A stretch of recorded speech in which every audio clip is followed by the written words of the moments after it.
Hi, my name's Phil. I like talking about politics. Now, it's no coincidence that many hardcore Brexiteers in the UK express more than a little affinity with Donald Trump, but Trump's pets, Musk and Ramaswamy, have been revealing their DOGE roadmap.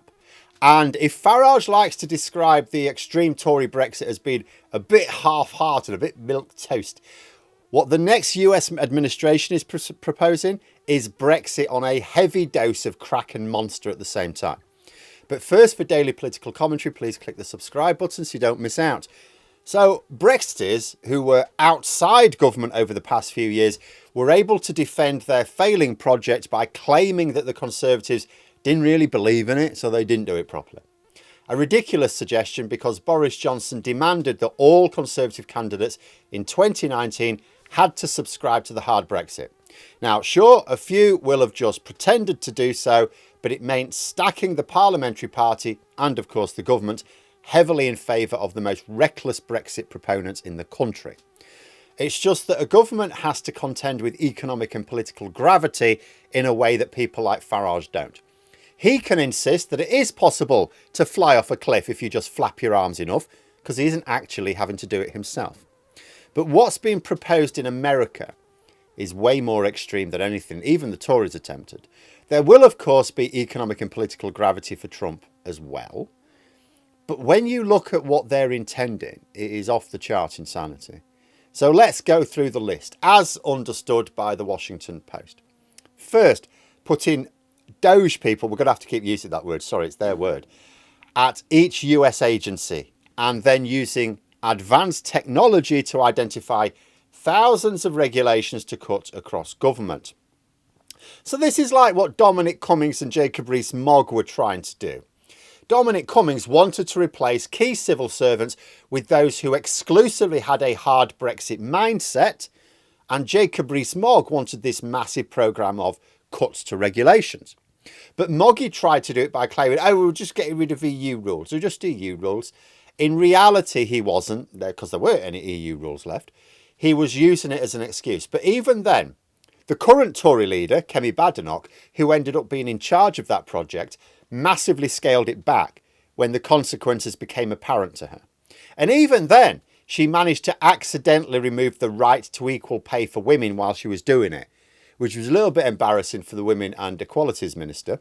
So they had to put it back really quickly before, when someone pointed it out, before it actually came into force. What's being proposed on the other side of the Atlantic is much more wide-ranging, in terms of scale of regulation cuts. And this is using advanced technology, which the Washington Post is suggesting probably means AI, which makes sense. So basically, someone, when I say someone, I mean Musk, who knows nothing about regulations and planning, is going to decide the parameters for this advanced technology, right?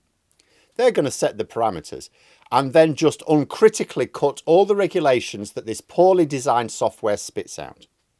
And just to explain how bad this would be, even if they can physically make good on this policy. See, on the first level, you think, well, a lack of regulations means that safety or environmental standards go down. Because remember, regulations are applied by the government. I mean, the governments in America particularly are, they don't swing between left and right, do they? They swing between right and not quite so right. So any regulations that exist in America are likely to be, very important for the purposes of health and safety or environmental standards, consumer rights, things like that. All of those sort of go. Fewer rights in the workplace. Lots of things which will harm individual people, but also harm the economy, because this is also bad for businesses as well. The idea of letting AI decide means that, what's one of the benefits of AI? Because a person could do the same job. It would take a person a lot longer. So what we're talking about is a scale of cuts that people couldn't do in the time frame, right? So they're talking about a huge number of regulations will just go overnight, or almost overnight. So business owners will not know what their legal obligations are, because it won't be possible for a business owner to keep up with the seismic shift in the regulatory environment. There will be lots of legal challenges, because some employers will think, oh, they've got rid of that, so I don't have to do this now. but they're not experts, they're not lawyers, so they'll do a thing. A union, for example, or some other group of people will say, no, actually, I think you still have to do that. Goes to court. It's going to be lots of legal challenges to find out what the law even means anymore. Complete chaos. And that's just the first 2 of 7 waypoints on this roadmap to hell. The third is to identify the minimum number of employees necessary to maintain each agency's core function. Well, you would imagine that's the number of employees they have, right? Because I don't think there's too many of them sitting there at their desk with their feet up. The Washington Post adds another little bit of context in there, which is a very good point. Musk, who's in charge of this project, reduced Twitter staff by 80%. So we've already had a taste of what is to come. Only, you screw over a social media platform. We all saw the instability. Now, I don't just mean, the way it turned into a cesspit. I just mean the actual physical instability of it because there weren't enough people to support it. We got rid of engineers. That pisses people off. It doesn't collapse a country, right? What happens when you tank the effectiveness of a government department? What happens when you do it to all of them? America is in for a very bumpy ride here. And then, of course, there's the side effects. So you make a huge number of people suddenly unemployed all at once, creating a cost of living crisis almost overnight. And when you consider Trump's other measures to crush the American economy, like, the trade war and stuff like that, there's not going to be a lot of jobs being created, should we put it that way? There weren't during his first term. That's one of the really weird things. During his first term, the number of jobs created went down and Biden went up. It's going to come down again under Trump and, harshly. So you make a load of people unemployed at the same time as you're reducing the capacity for the private sector to generate jobs. This is a mess. When Cameron and Osborne tried to do this just over a decade ago in the UK, and they did it, sort of more on a much less reckless basis, government costs ended up going up. Why? Because they failed to understand that if you stoke unemployment, you first of all cut tax revenues and then you increase welfare payments. I wonder if they're thinking about this on the crazy side of the Atlantic. Maybe they imagine that they can just not pay the welfare bill and use the military to keep hunger riots under control. There's a plan to cut programs where Congress's specific spending authorization has lapsed. Apparently includes healthcare and anti-poverty programs. So stoking more poverty, increasing the chances that major civil unrest will unfold, and then simply expecting the armed forces to suppress it all. This is sounding like grounds for a civil war here. What happens when hardcore MAGA supporters are hit by these consequences? Because right now, Donald Trump has sort of divided the nation.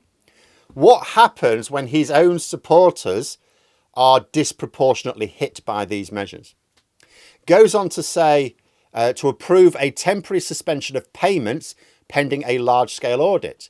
No details are given on that, but it's like, well, I know sometimes Congress gets into a bit of a flap and sometimes like the government budget doesn't carry over for a few weeks. But this is going to be much more serious, isn't it? Like, how long is this going to last? And do they seriously plan to just stop all government spending that they're not totally convinced about while Elon Musk's, smokes a joint and has a think about it? And how long is it going to last? The last point seems related to this as well, and it is a clear intention to take power away from Congress and centralise it further to the president. So, reducing the power of the legislature to act as a sort of brake against presidential excess. Again, something else the Tories did on a much smaller scale. Boris Johnson, with his large majority, did get Parliament to vote away some of their sort of powers. He basically had an attitude, oh, don't worry, lads, I helped you win your seats. I know what I'm doing. Just don't pay too much careful attention to what I'm doing with like trade deals and things like that, and it'll all be good.